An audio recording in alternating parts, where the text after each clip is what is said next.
Good morning, everyone, and hello.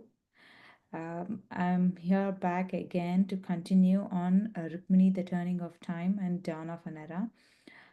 We have taken a pause in between during the summer, and also this time that I need to concentrate on something things. So we have taken a pause to continue with the sessions, and here I am back again with the blessings of Mata to continue on this book.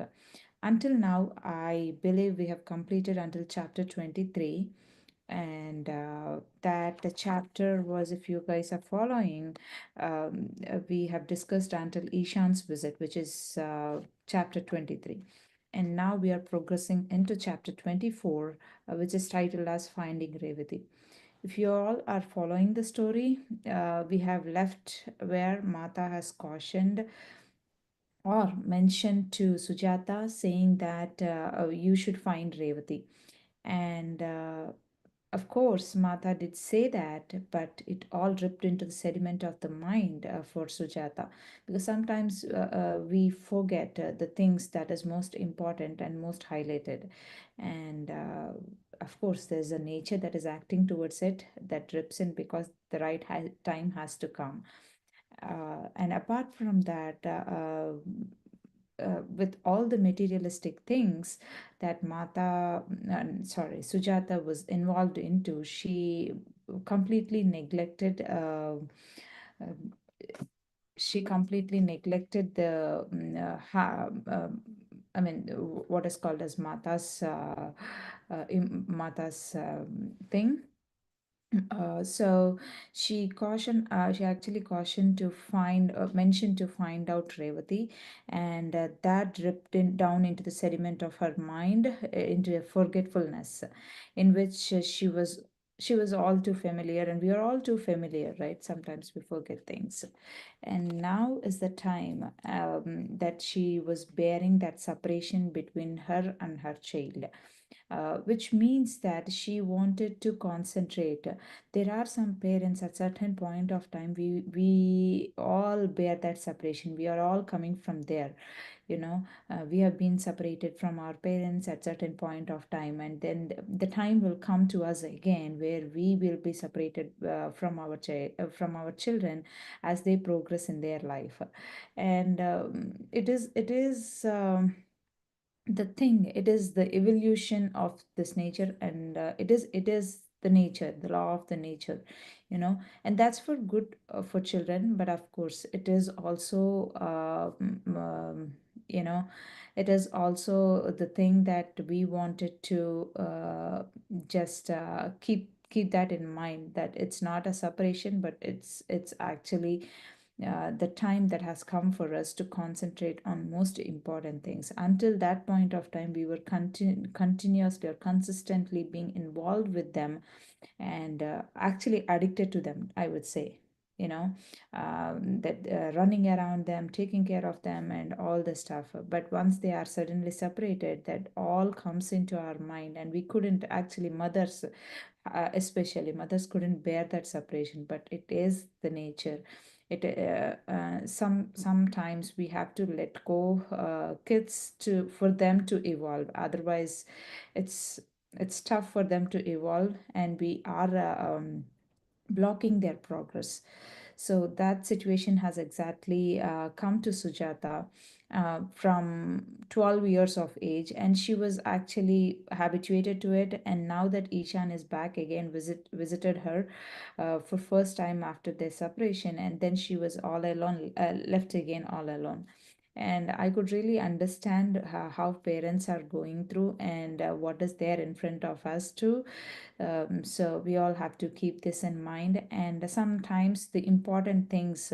So Mata is the one go-to person for Sujata for everything. Not only for Sujata, for many of the people in Dwaraka. But that itself drifted her cautioning, or her mention about finding Revati itself drifted in the sediment of the mind, like in background of the mind, and because of this materialistic things. So it is time that she has to concentrate on that particular thing, where Mata was mentioning to find out Revati. And all of a sudden, she has a sister-in-law called Menaka, right? So even though Menaka has no direct connection to Mata, but she is all aware of her things, and she is more connected to Sujata. Feels that she is more connected to Mata, and she could receive her instructions directly, and she could understand the purpose of her speeches or her speakings. So that's what Sujata believes. And of course, it is not that we have to see Mata or we have to see any deity that we worship directly, but the things that progresses in our life, even if we do not see them directly, we can directly receive their instructions and get things going on, and that's it. That itself is enough to have a direct to say that we have a direct connection with the Mata or the one whom we believe. So that person is none other than Menaka. And she's all admiring Menaka's talent and mindset on receiving and decoding Mata's instructions. And Menaka did actually mention or did emphasize on Mata's instruction, saying that Mata did ask you to find out Revati. Did you ever do that? Why are you sitting here all alone, thinking about the separation of your child? There's more things to do. There's more things that have been left out in your life, and now go concentrate on that. Why did Mata say that? If there's nothing else, then Mata would definitely have not said that, right? Now it's time that you have to go there and then ask, I mean, search for what Mata was emphasizing. So that was being mentioned by Menaka, and then yeah, now that thought popped up, like it surfaced on Sujata's mind. Oh yeah, did Mata did tell me that a year or a year ago, and then now I am here, still not thinking about it. Now it's time that I have to prioritize it. um, and that's what her thinking was. And there was a festival, they were discussing this, and there was a festival that was approaching very near to their dates, and it is none other than Shivratri. Shivratri, we all know. People who do not know what Shivratri is, it is a prominent festival in India. Of course, it is where we most of the people worship. Every one of the people, everyone worship Shiva, the deity called Shiva. But for people who know what Shivratri is, I will be highlighting some important things in here today. Whatever that I have understood here, I might not be. I might not make full justice to it, but I'll try to do my best with blessings of Mata to put in words what I have understood about Shivratri, and what all the things that I have learned about Lord Shiva. So there is this thing. So Menaka was telling that okay, let's participate in Shivratri, but Sujata was telling that I, from childhood, I am more leaned towards Narayan and Narayani. I do not actually follow this tradition. We do not actually follow this tradition called Shivratri, and that's what she was telling. And then Menaka was surprised. It's not about Narayan and Narayani. They're all same consciousness. Why do you differentiate between them? Is what she was telling Sujata. And there are many stories about Shivratri, but and this was being told by Menaka. Uh, so she doesn't know much about Mahadev, none other than Lord Shiva. And then Menaka was telling her that there are many stories regarding Shivratri, but my favorite one is about the marriage between Mahadev and Parvati, which is said to have taken place on this night, and in which Narayan and Narayani play an important role. So this is the one. We all think that all these festivals that we were actually celebrating in from back from good olden days, and to till date they were being separated by Lord. I mean, Shivratri, we have to worship Lord Shiva, and Ramanavami, we have to worship Rama.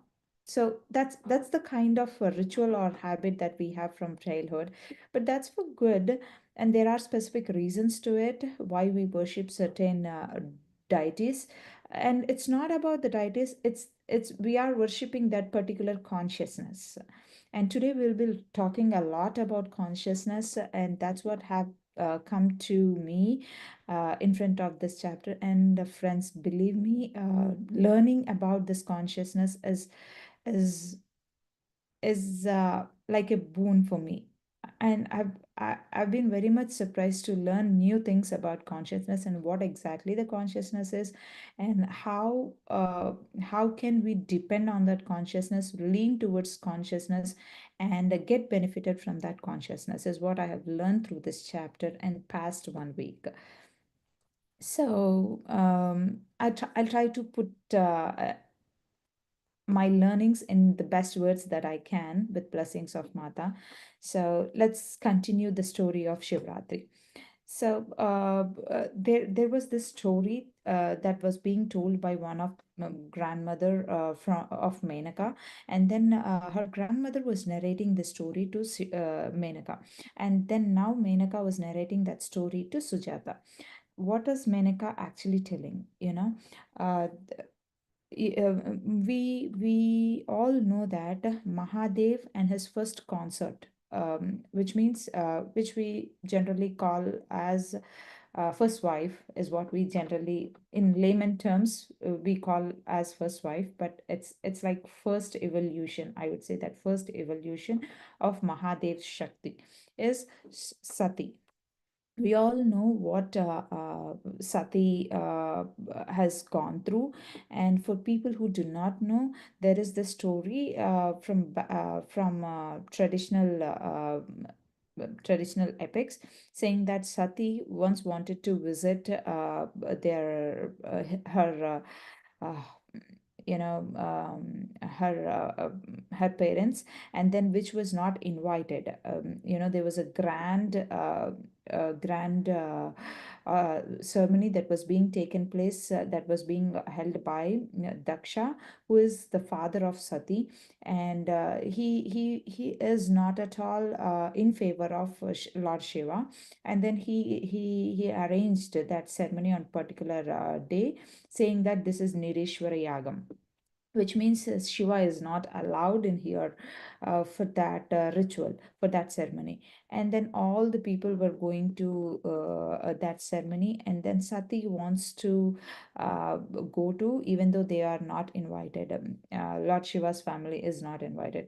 And upon arriving there, even though Lord Shiva did confront her, she wanted to go, and then she went there, and then because she was not being invited, and then he was actually blaming her husband in front of her. She couldn't actually take that, and then she herself burned her into ashes out of her angry towards her father. That's what is being told to us all through these days. But there's a background to it, friends. This is being revealed in this book, and there's another way of story to it. That's one way of understanding, but that's not exactly what happened. Now this is there's a reality that is tied towards it. Now Mahadev, what happened was Mahadev knew that Sati in her current form was unable to really realize fully her true nature as her Shakti. So he allowed her to dissolve her form as he withdrew into meditation for eons to assist her. Finally, she took a new form, that of Parvati Ma, and went to search for him, to unite again with him. But he knew that she still had not awakened into the fullest realization of her true nature.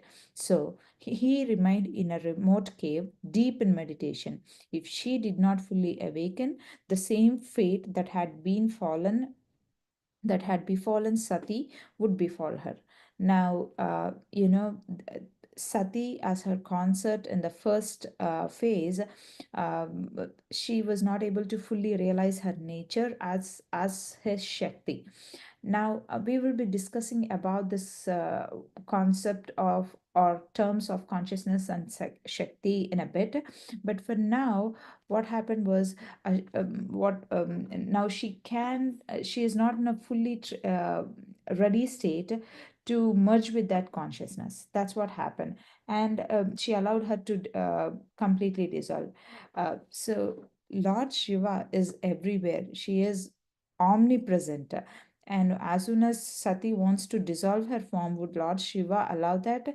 No, definitely not. It, he knows everything, and this was all, uh, of course, I would say this was all his play too, but he withdrew into meditation after that, and then he assisted Parvati Ma eons and eons. While I was child, I was actually able to remember one particular serial or something that was being, or one particular serial or TV show in our televisions that usually comes like on Sundays or Thursdays. I do not remember, but it was well scripted there. After dissolving her avatar in the first life as a Sati, she withdrew as an Agni, and then she meditated and meditated, and then Shiva used to assist her, like in meditation. That's what that people have seen that. I think that TV show was Sivalilalo or something. So I used to see that a lot. And now, as I was reading this, I was actually able to recollect that TV show. And yeah, he was actually meditating for eons and eons. It's not like 1 day or 2 days. It's for eons. He has meditated eons along with her and assisting her, because Shakti, if wife is not able to catch up with husband, or husband is not able to catch up with wife, they have to work in parallel with each other, and then help them realize their full capacity, their full now Parvati Ma or Sati, I wouldn't call them as names, I would call them as Shaktis. So the Shakti that has been manifested by consciousness called Shiva uh, is not able to fully realize its potentiality. Now, whose responsibility is it to help her realize its full potentiality? It's the responsibility of that consciousness, nothing but Shiva. So Shiva is actually working hard to help her realize her own full capacity, Shakti's full capacity. And so, as soon as she took the birth of Parvati, she was actually yearning to merge with that consciousness. So, sometimes I would use the terms consciousness and Shakti, which means consciousness is nothing but Shiva, and Shakti is nothing but Parvati Ma. We all call them the names because it is not the names that was given by them to us. It is that we are worshipping them with that names. uh, That's how it was, right? And this omnipresent being, this omnipresent consciousness, we cannot actually call them or limit them by their names. It's universal, it's everywhere, consciousness is everywhere and its shakti is everywhere. So sometimes I would call them as Shiva and Parvati, but you all know what I'm referring to, right? So, when this Shiva and Parvati Ma was actually trying to merge with that consciousness. uh, some of the devtas, what happened was, they were greatly moved by Parvati's agony over her separation from her lord. So all of the devtas, they were completely moved. They were completely moved by her agony, or separation from her lord. And one particular devta was Kamadev. You all know who Kamadev is. He is, as soon as we hear his name, we think that he is for some relationships to establish the love between the human beings or partners. No, but Kamadev is the one who is responsible to elevate the human love, elevate the vibration of love between the humans. So once you elevate that vibration, if for example any vibration between any persons reaches their divine presence, then that vibration is distributed towards the entire universe. And it elevates the consciousness, it elevates the evolution, or it actually helps in progressing this world to merge with that consciousness. So that's what is the purpose of Kamadev. So he is the deva of earthly love, for this love that to elevate that vibration of love on this earth. He is the in charge. So one such person was Kamadev, one such devta was Kamadev, especially wanted to facilitate their union. He wanted to facilitate their union. He might be thinking that, okay, if they were not merged with each other, we have been discussing about Parvati Ma merging with Shiva. What happens if they merge, and what happens if they don't merge? You know what? There is a specific science towards it. Let's not look at them as Shiva or Parvati. Let's look at them as consciousness and Shakti. What happens if Shakti doesn't merge with consciousness? For this, we might wanted to understand what exactly the consciousness is. Consciousness, there are different terms towards it. There are different things towards it. Consciousness is nothing but, in one word I would say that it is a parabrahman. We all know what that word is. It's called parabrahman. And uh, we listen or we hear these words very often, but what exactly is parabrahman? Parabrahman is nothing but, or the consciousness is nothing but, it's an undifferentiated consciousness, which means it is an absolute reality. There is nothing over there, but it is real. That is what is called as consciousness. When you For example, let me put it this way. For example, we see a cloud when we are flying through the flight. Many of us might see the clouds in the sky, right? Many of us see the clouds in the sky. Now when there's a cloud in the sky, from distance we see that, okay, there's a cloud in the sky. But when we actually dive towards that cloud, or when the flight actually goes towards that cloud, is there something in that? Or when we actually travel through that cloud, is there something in that? I don't think there's anything in that. It's a space, It's nothing, but there's something in there, but there's nothing in there, you know.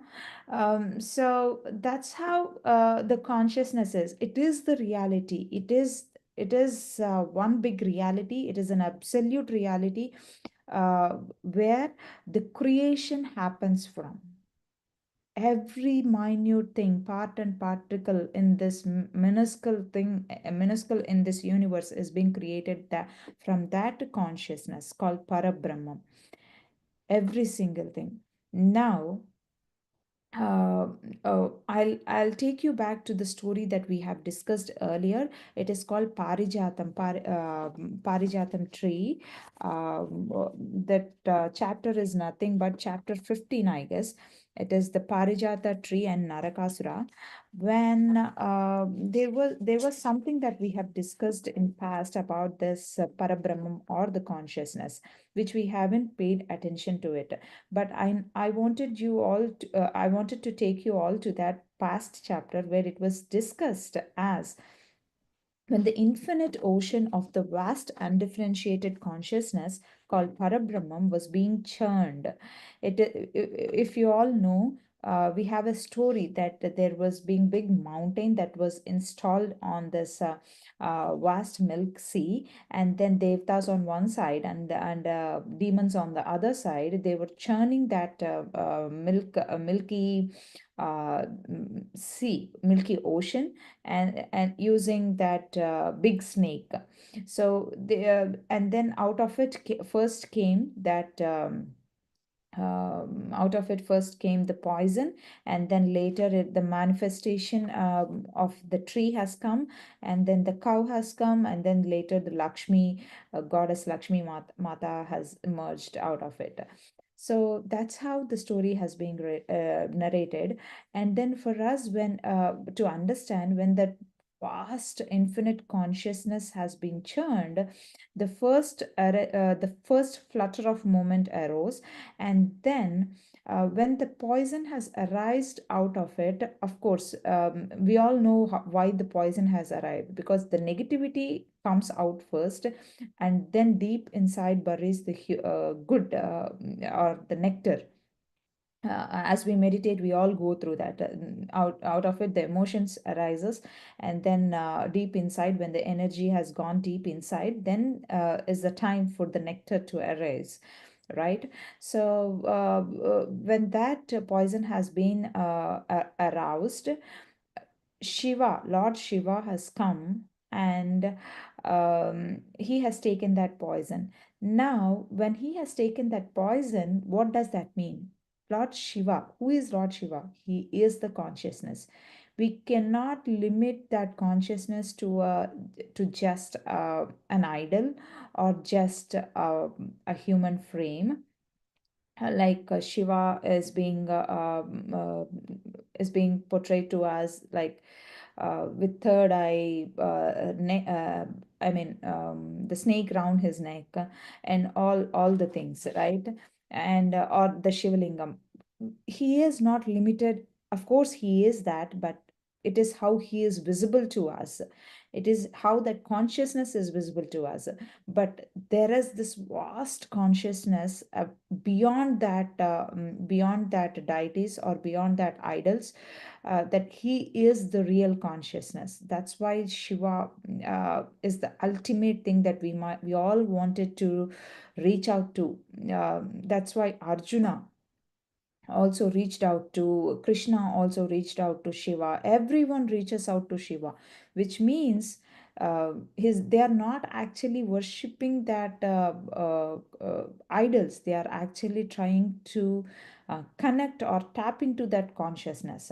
So that poison has been again taken back by that consciousness, and if that poison dissolves in that consciousness again, uh, that's where the creation is happening from, right? Consciousness is where the creation is happening from.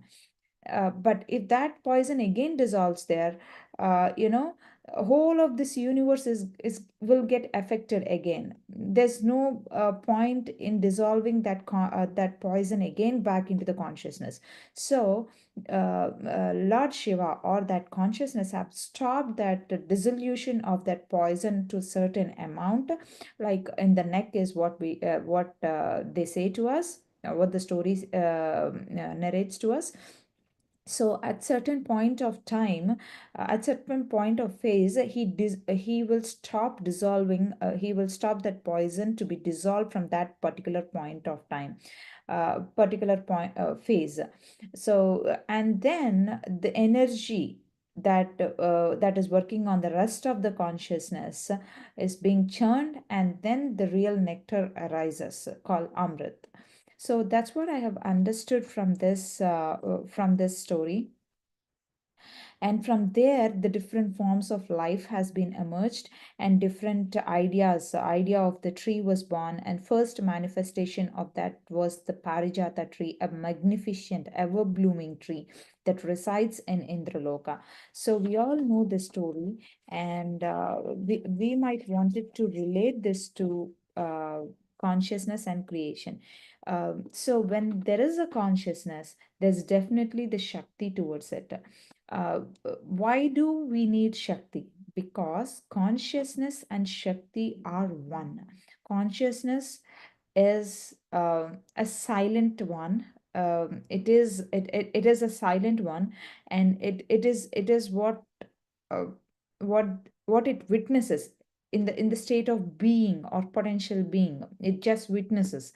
But when a Shakti adds to it, that's when the energy, Shakti is nothing but energy and expression, action, movement, and it is nothing but becoming.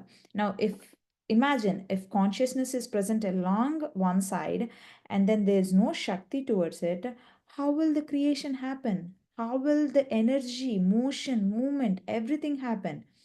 For example, if we establish a business, you know, uh, you should if we construct a home, just live constructing the home is not important. Establishing the business is not important. You have to run that business, you have to live inside that house, you know. um, so that's how the movement is. That is called Shakti. You have to run that business ethically, and with a validity, and justify it, and within the guidelines of dharma. You have to run that business, right? How does that running, how does that come? It's because Shakti, you are invoking that Shakti within yourself, and then within that business, and then that Shakti is helping you to run that business. Okay, but you are living inside the house, you have already built the house, and that's the consciousness, and you are living inside the house, always cleaning the house, making it clean, keeping it clean, and then you're living inside the house happily, with all the knowledge, with all the divine spirituality and everything, and you're living inside the house every day, and then creating an energy towards it and making that house beautiful. Of course, outside it is the house, it is a beautiful house, it is looking as a beautiful house, but inside what is happening? It is the Shakti that's helping uh, that house to look more beautiful, right? So that is the importance of Shakti. We cannot actually differentiate between consciousness or Shakti. We can look at them as one. That's why I guess I think that's why Rama was unable to bear that separation from Sita Ma when he she was being captured by Ravana. He often used to say to Lakshmana, saying that, okay, without Sita I am nothing, without Sita I am nothing.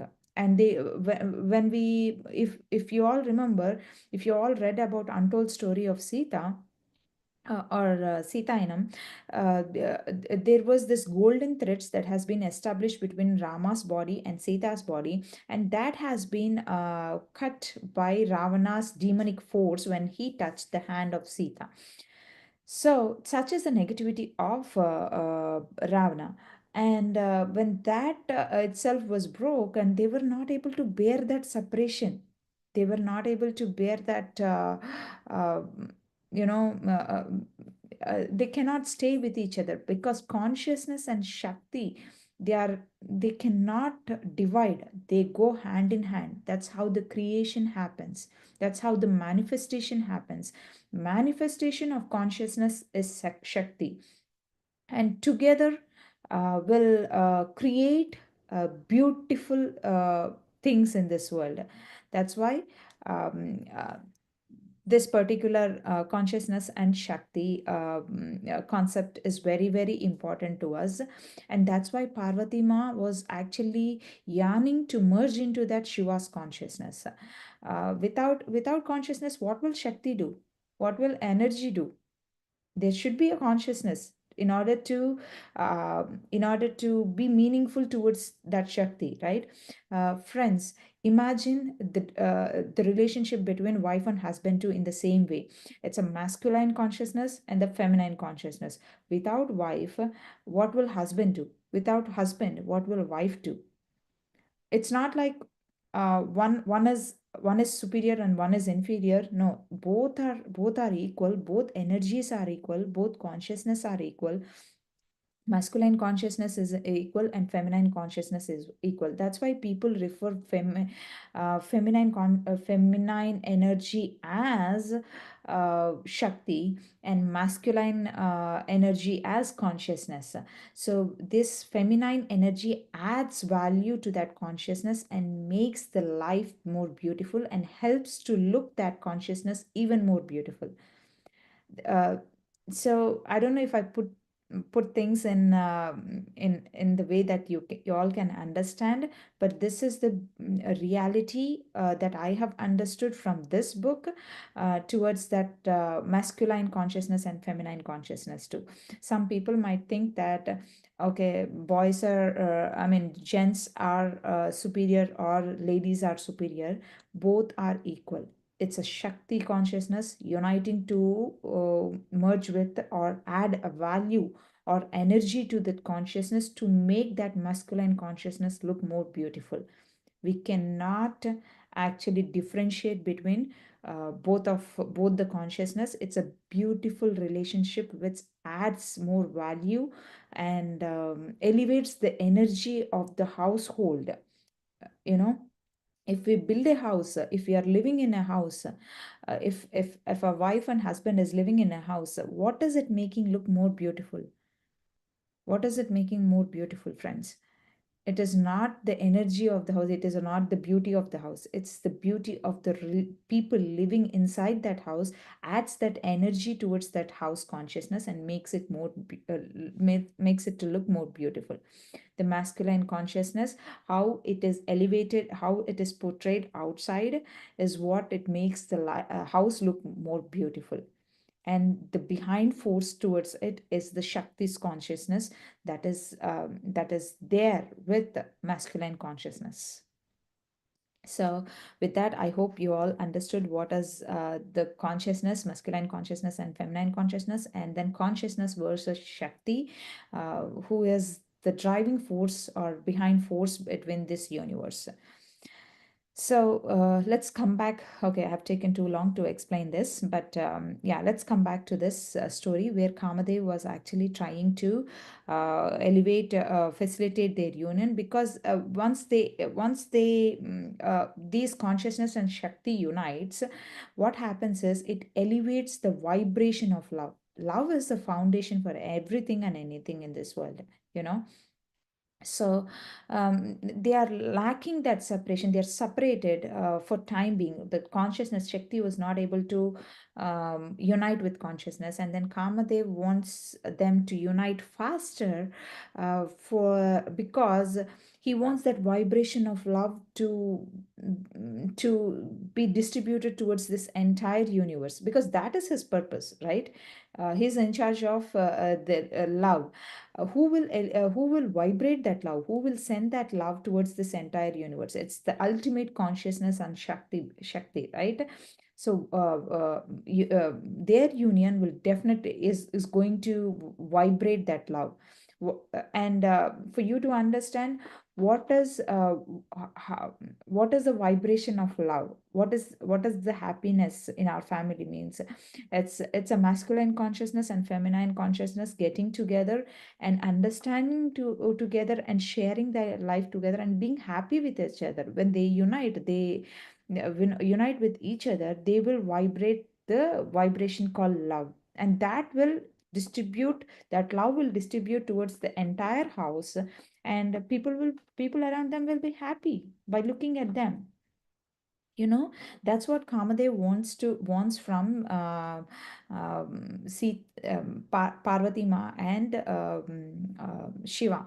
But the thing is, while parents are waiting for something, kids have to stop by, listen, and then wait for a second. You know, it's not like you have to go and act. They are here doing some things for a reason, and if you, out of ignorant, just go and disturb them, the progress will be disturbed, right?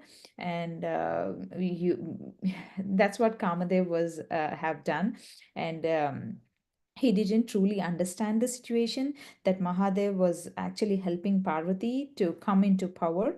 He mistakenly thought that if he could stimulate in Mahadev the desire for love, he would emerge from his meditation and make Parvati his wife.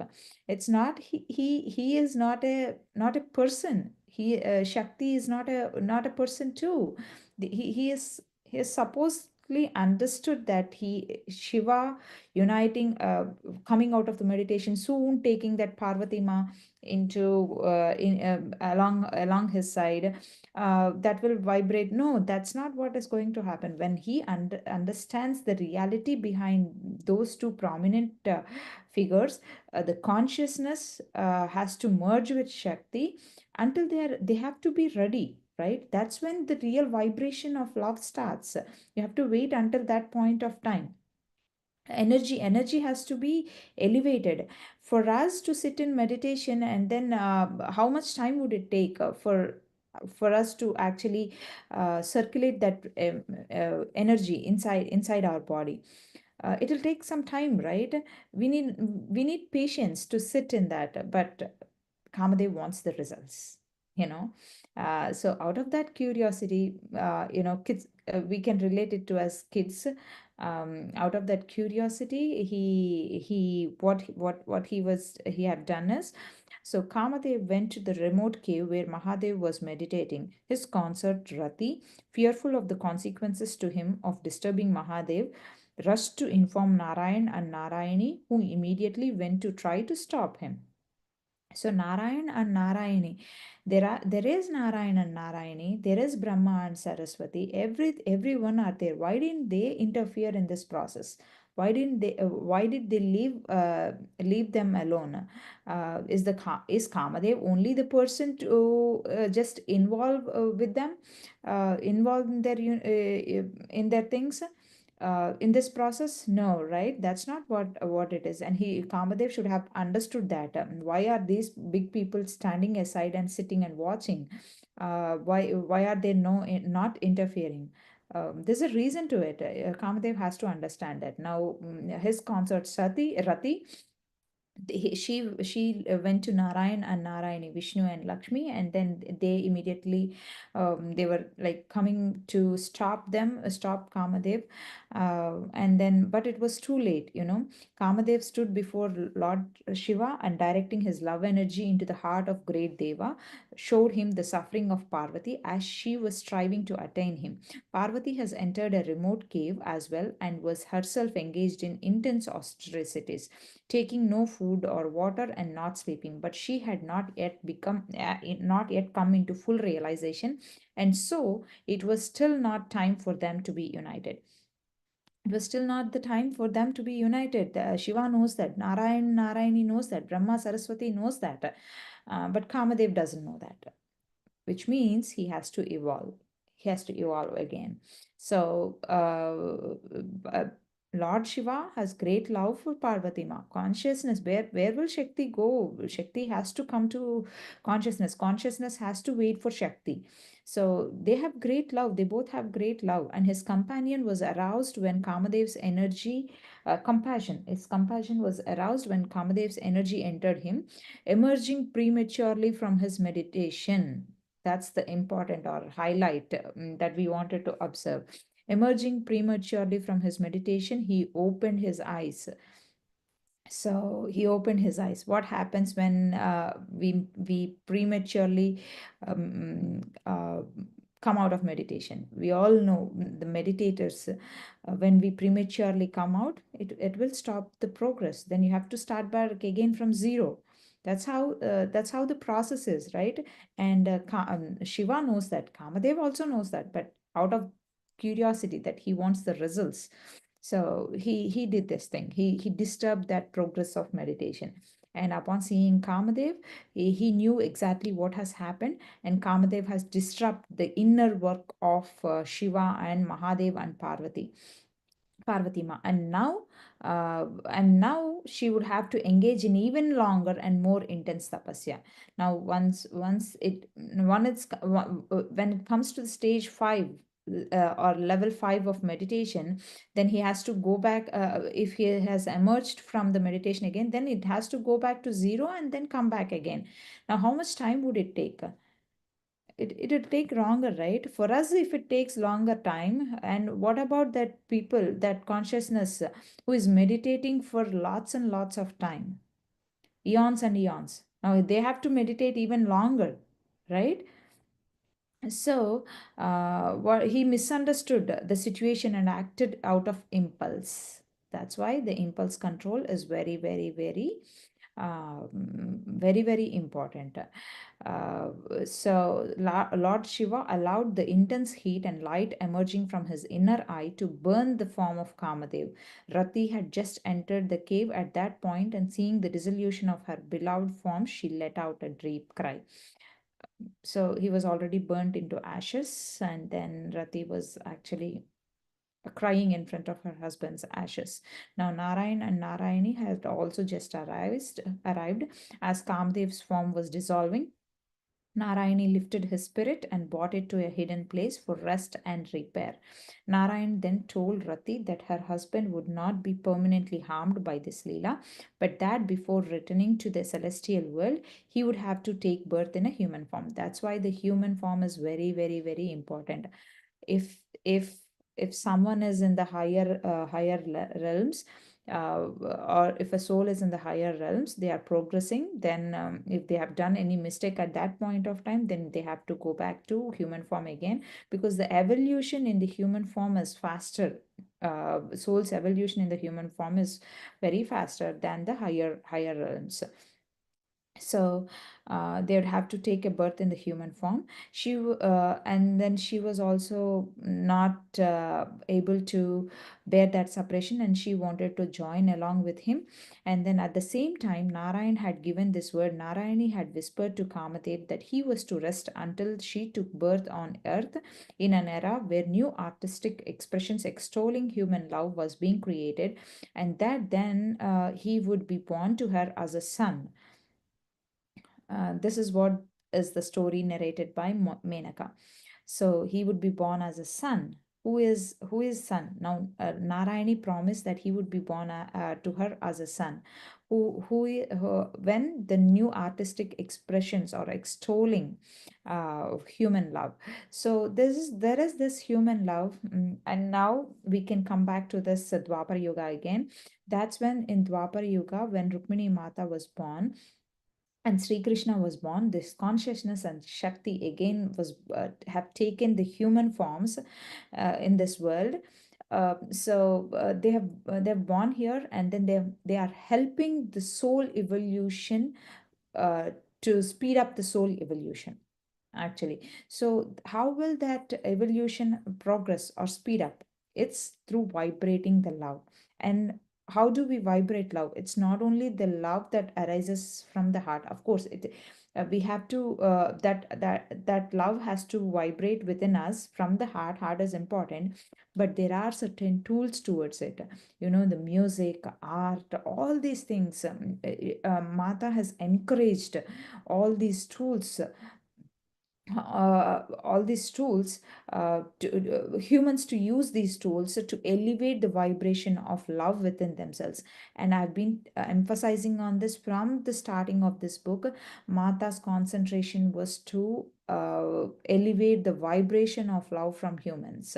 When you vibrate with love, you're going to spread that energy around yourself and within this whole world.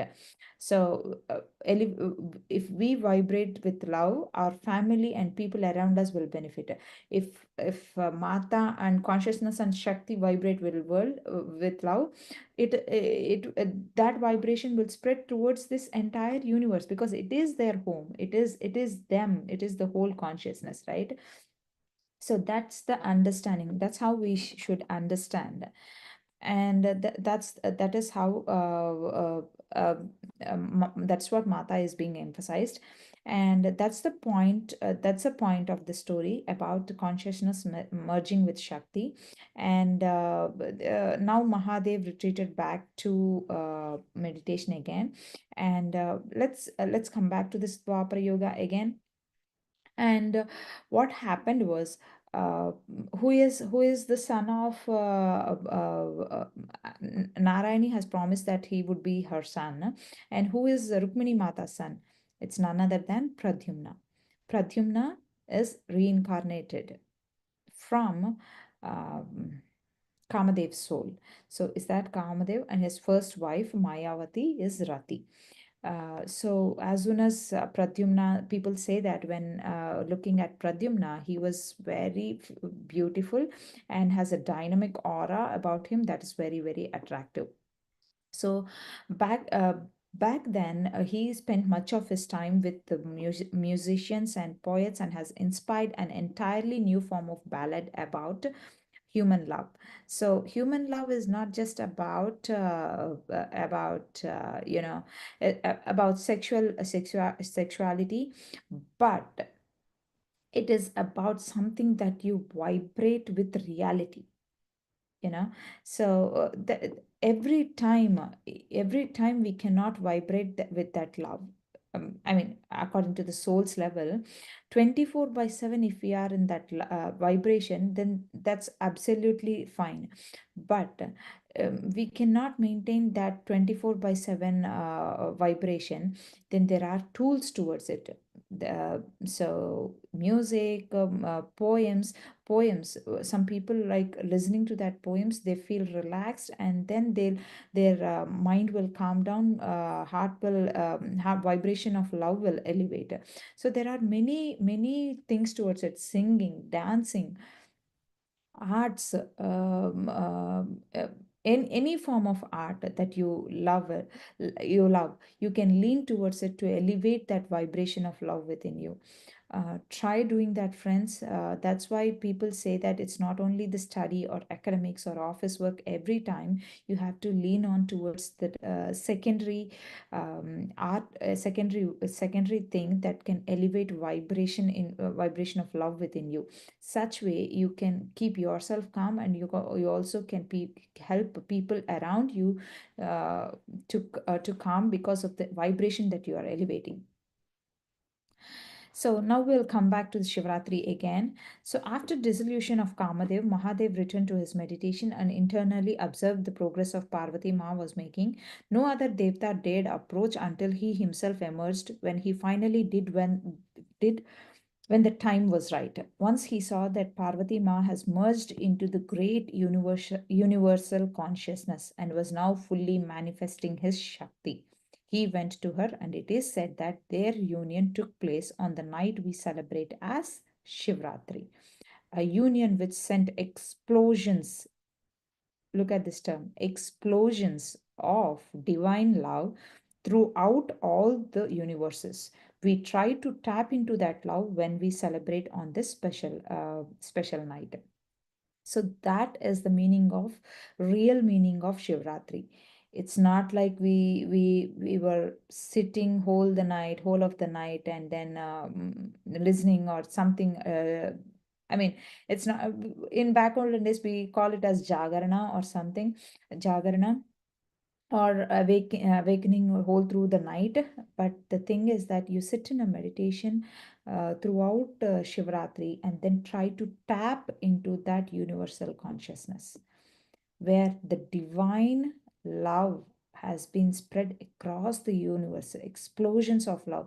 There's a high vibration of love during Shivratri night, and we might wanted to tap into that love frequency and elevate the vibration of love, absorb that love within us. That way, our lives will be beautiful and we will evolve faster while we celebrate Shivratri. And what exactly happened during that Shivratri was, let me share a screen here.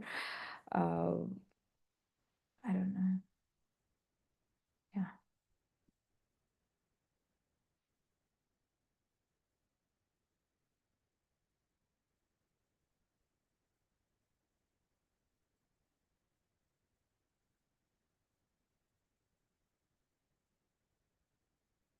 So this this is this is consciousness, and this is how Shakti has been merged with consciousness. What happens when this Shakti has been merged with consciousness? It's sent the explosions of divine love to vibrate, to send that explosions of love, to send that love towards this entire universe. Shiva has helped his Shakti to merge with this universe, uh, merge with that consciousness. Now, at this night, when the time has come for Parvati Ma to realize her full potentiality and merge with that universal consciousness, that is called as Ardhanarishwaram, Ardhanarishwara Tattvam, which means consciousness. Without consciousness, Shakti is invalid.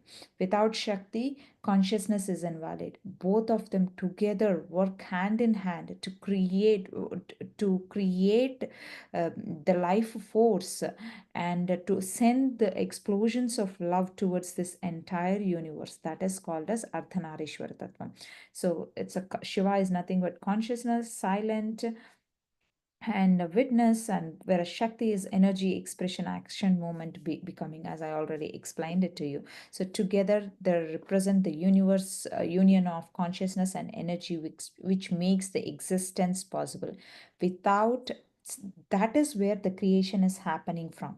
That is where every single thing, because they are consciousness, they are, I mean, that is the consciousness. It's not they, that is the consciousness. That is Shakti. That's where the creation is happening from. Now, that's the consciousness of Shiva and Shakti. Now, let us dive into the consciousness of Vishnu and Shakti. Vishnu and Shakti, Lord Vishnu and Shakti. All I am referring to is it's not by name, uh, but it's how we are habituated to call them. Vishnu, Shiva, Brahma. But it's a consciousness, consciousness plus Shakti. This is second consciousness and second Shakti. This is third consciousness and third Shakti. That's how I would call. So what happens if if we connect with the Vishnu consciousness and Shakti consciousness? They are nothing but the preservers. Vishnu consciousness is preservation, dharma, compassion, order, structure. So that's why whenever he took life as Rama or Narasimha Avatara or Vamana Avatara or Krishna Avatara, he preserves, he follows dharma, he structures, he creates an order to this society. He is the one who establishes the evolution of the soul. That consciousness, Vishnu's consciousness responsibility is to help evolve the soul uh, by uh, by by following the rules of dharma, compassion, and making the society in order. Such is his avatars. That's what the avatars of Vishnu have done through their entire incarnations. It's to help the soul evolve and put them in order, you know. So Lakshmi's consciousness is to nurture abundance, beauty, flow, softness. And we all know what Mata is doing, helping us do. She nurtures and help us to live with abundance. Abundance is nothing but uh, we do not need lots and lots of money to be happy. It's like we have to live in abundance to attract everything into our life in a rightful way. That's what Mata is teaching us. It's a beauty. It's not the external beauty, it's the inner beauty that you vibrated. It's a flow of your soul's progress. It's a flow of energy and through your entire consciousness. We do have the consciousness within ourselves too, because we are created from that ultimate consciousness. And we when we realize our own consciousness, Parabrahman, then we will be united with that ultimate consciousness. That is the ultimate destiny of any soul. That's what Vishnu and Lakshmi Mata, Krishna and Rukmini Mata, Rama and Sita Mata, all of them have been doing the same things to help people understand their own consciousness and then try to merge that consciousness. Because when there is a generation, there's a destruction too. When there's a creation, there's a destruction too. Everything that is created has to be merged into that consciousness so that the new creation happens again and again. So that's the science behind it, and that's the reality behind it. When we That's a responsibility of this consciousness. Together they balance divine masculine and feminine energies, living a purposeful and joyful life. When you live with a purpose and when you enjoy that life with the joy or happiness, that's where that's enough for all of us to uh, evolve or progress, you know. That's all we can do. It's not like we don't have to do different things, different stuff to make us happy. We just be happy and live with abundance. That's the highlight that Mata was helping us realize. So the next consciousness will be Brahma and Saraswati.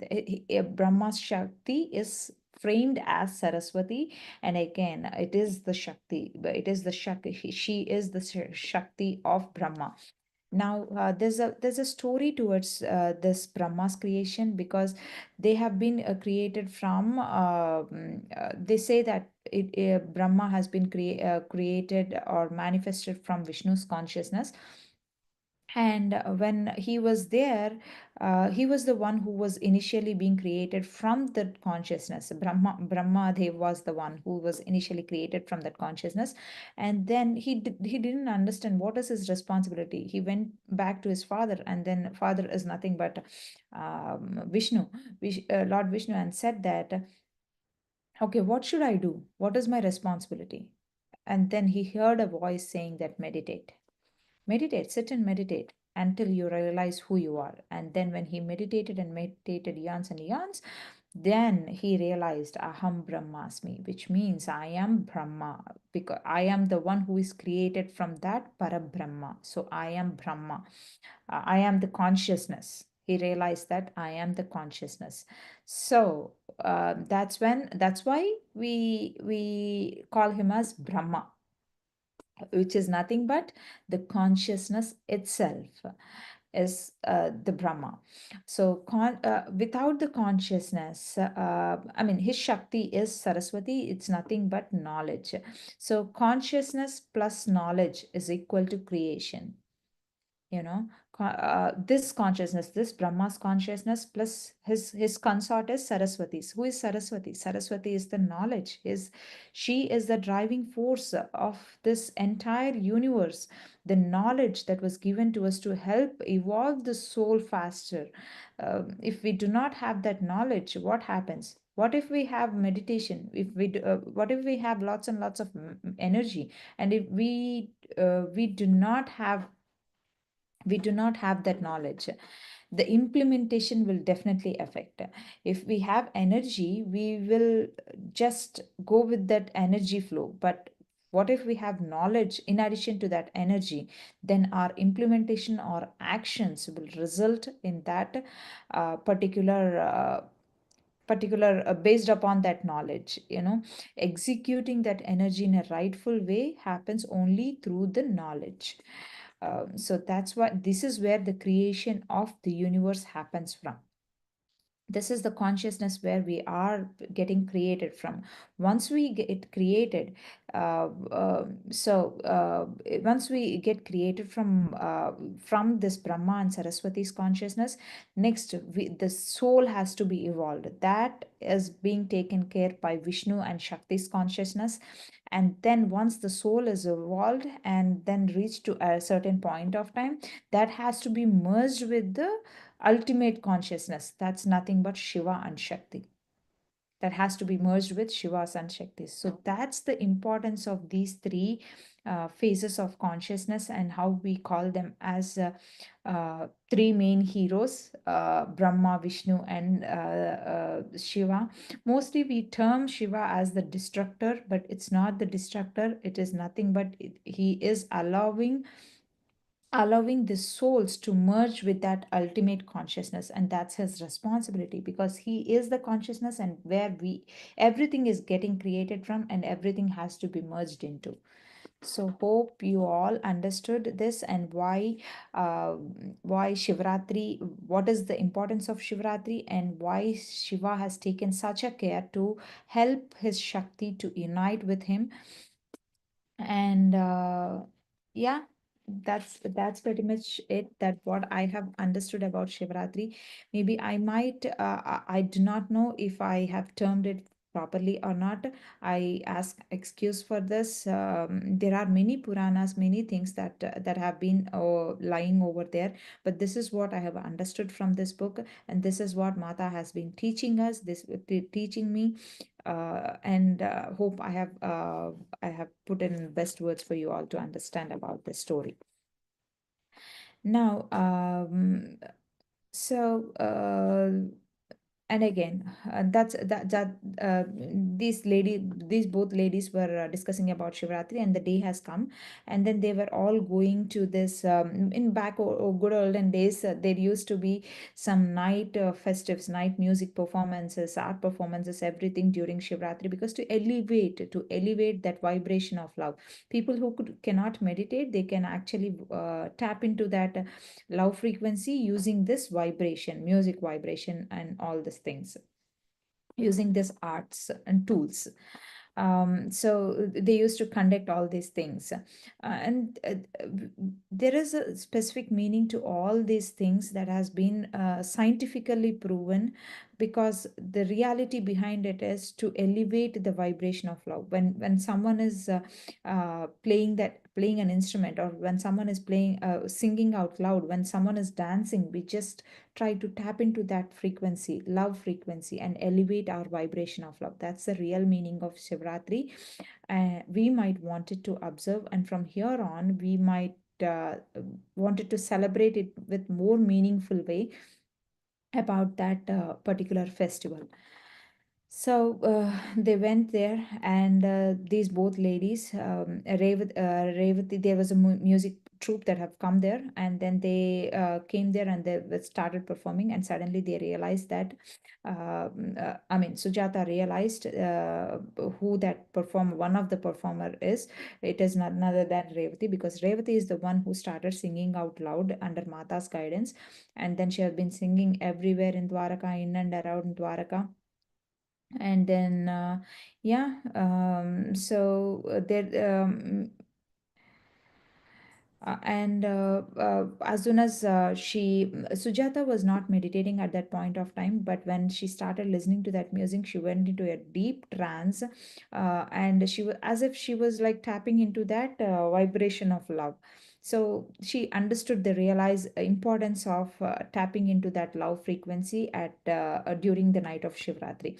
So they both met with each other. Revati realized recognized Sujata, and Sujata recognized Revati too, and then they both were hugging each other and exchanging warm greetings. And they were like everyone. They both of them went aside, and then they were standing there and discussing on further topics. Okay, how have you been? They exchanged warm greetings, and they were discussing about Mata's one more Mata story. They said that they have heard, Revati has heard one of other story saying that how Sage Durvasa tried to curse Mata soon after her marriage. So, friends, this reminds me of something because I have recently visited Dwaraka in India, in Gujarat. It was such a beautiful place, you know. There was this Rukmini Mata temple that was lying in Dwaraka, way back, like in the outskirts of Dwaraka. I was surprised why this Rukmini Mata's temple is being actually set out in this outskirts, but the story they were narrating at that point of time was different. It was because of the curse that Durvasa has given to Rukmini Mata, is what they say. But I didn't believe that, because no one can actually curse them. It is their own wish to stand apart. That's the place where Durvasa and Rukmini Mata met with each other, and Rukmini Mata was standing there to help rejuvenate the water, because Dwaraka is entirely surrounded by seawater, and then that seawater, it's salty. It's not being useful for people to actually drink.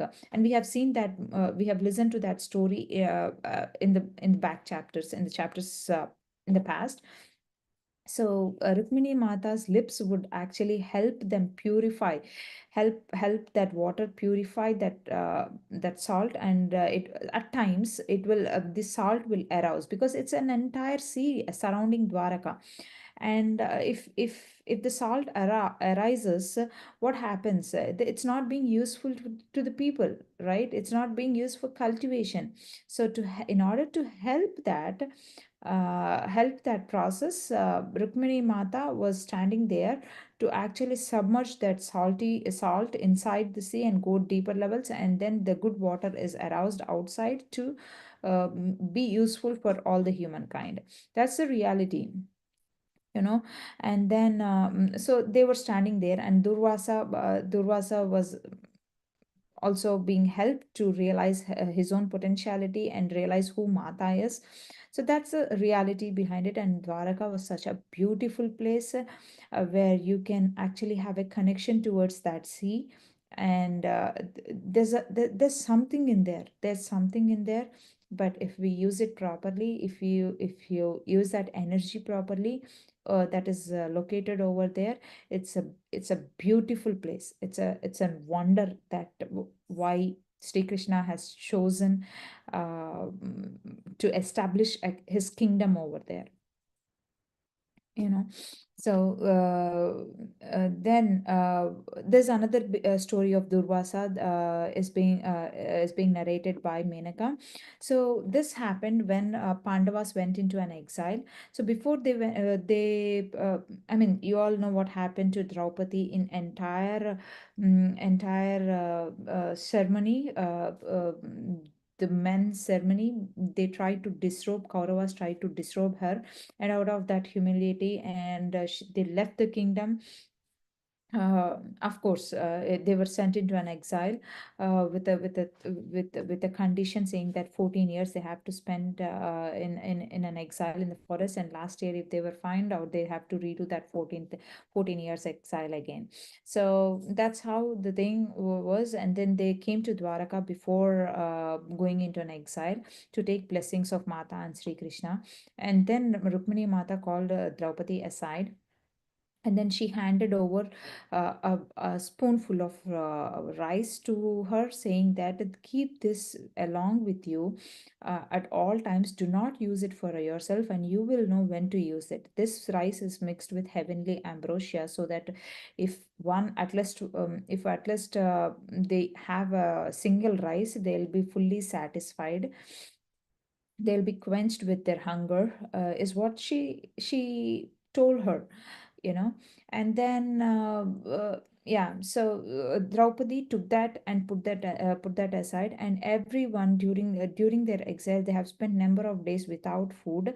But one day, when people were asking, when one of the Pandava brothers, they asked Draupadi, saying that we do not have food, why don't you take out that rice bag which Mata has given to you? Then she said that definitely, if that has to be used now, definitely I would have an indication. No, this is not the time. So they went from one place to one place, but still she didn't use that. At one point of time, there has been a situation where Durvasa was, they have informed them, Pandava, saying that Durvasa was coming to them to visit them. Durvasa along with his disciples. So when they were coming to her, they by that time they have all finished them. They have all finished them. Uh, they have all finished those stories. So when they have all finished their food and all the stuff, when they finished their food and they were sitting aside, they were actually telling, waiting. They have no food left. So there came an indication to Draupadi saying that now is the time to use that rice bag which Mata has given you. So when she used that, there's only one cup of rice for 10 people. 10 people, one cup of rice, it's not possible, right? But that's there's a heavenly ambrosia that's mixed within that rice. And after cooking it, she handed that one spoon of rice. She handed over one spoon of rice to everyone in the hands. So Durvasa, by looking at that, what is this? How can you give us one spoon of rice? That will not satisfy us. And immediately his anger aroused, and then he started to curse. I mean, he started letting out his agony and started cursing out. Already they were facing hardships. Now, on top of that, if they receive this curse, that's not going to benefit them, right? By that time, disciples of Durvasa, who were already hungry, they ate that one spoon of rice, and then they immediately enter to that uh, bliss. They immediately entered that bliss, and that their hunger was all satisfied, and they immediately entered to that bliss. Looking at that, Durvasa stopped delivering that curse, and then he ate that too and entered that divine bliss and experienced that joy. So that's how that's the story of Durvasa, and then taking that thing. So that's how it happened in those days. That's how it happened on those days. And the next thing is, several years ago, there was one more story. There was one more story in that. One second, friends.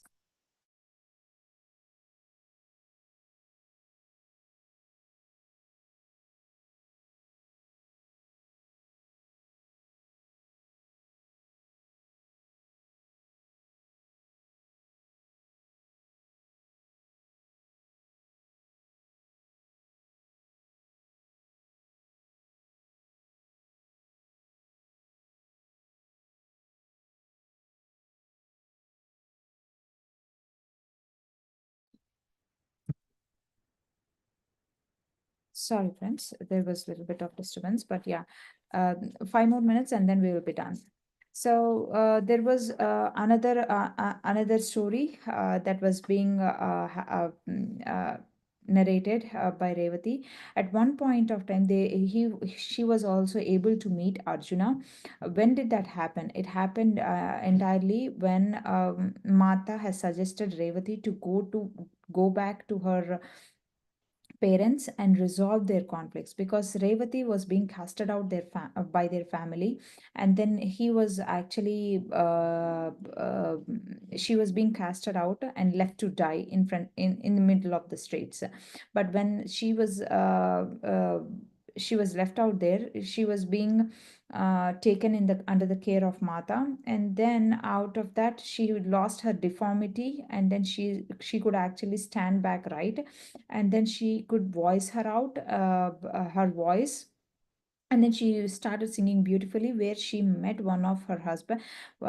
She met her husband, and then they united with each other, and then they happened to live their life with happy, peaceful, and joy.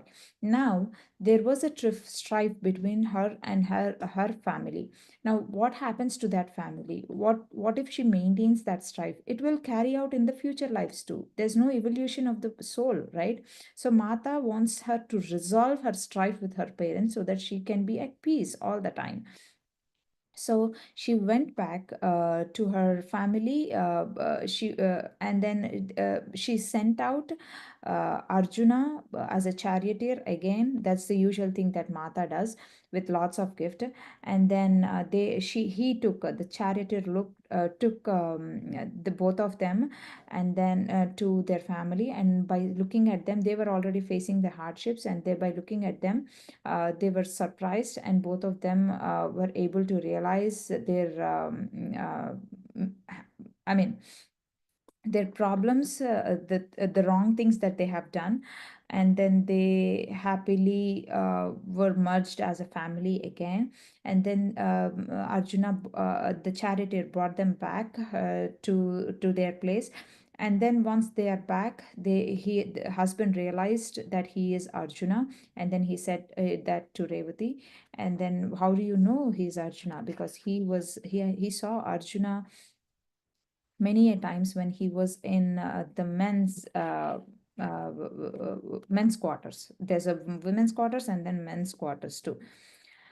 So that's the story. Mata wants us to resolve the conflicts or strife we have within this present life as much as we can.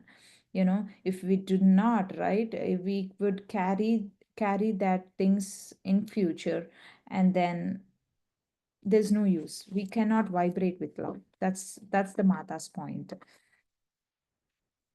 So, and then about Arjuna, there was another story saying that when Pandavas were building Indraprastha, Arjuna shot potent arrows into the neighboring Khandava forest, destroying many trees and killing numerous animals. We all know this story, right? Khandava Dahanam. It is said that this forest has long held portal for Nagas to enter into this world. Krishna wants to close that portal because you can't let the underground things, Nagas or everything, come out on the earth and disrupt the harmony, right? So he wanted to close that, but this angered one of the Nagas, Takshaka, about the Nagaraj, and then he asked Indradev, and then Indradev also suggested Arjuna to go into the intense tapasya to balance this. So he actually, and Indradev was also helping him, providing the conditions for Arjuna to cultivate the higher mental powers needed to overcome great obstacles and limitations. So now Arjuna had formed alliance with Naga realm by marrying a Naga Rajkumari, and perhaps this was to settle the matter. So um, that's how the things was balanced, and so many of them, Mata is connecting so many of them to Arjuna, because there has been a purpose for Arjuna to meet all these souls in future. And um, uh, yeah, that's a real purpose of why Mata is connecting so many of them to Arjuna. uh, so why did Mata actually tries to do her work certainly from inside within. So even though she has never Menaka has never met Mata in person, and Sujata lived in the palace for 12 years, she is more able to receive her messages. As I told you upfront, Menaka is the one who tried to receive more messages from Mata than Sujata, and who tried to depict Mata's words in more cautious way. It comes by attunement. How does that attunement happens? When we lean on any deity or any consciousness, we have to tune into that frequency. I've been reading one nice quote in another book of Dena Merriam's narration. It is nothing but to dance with the Dakinis.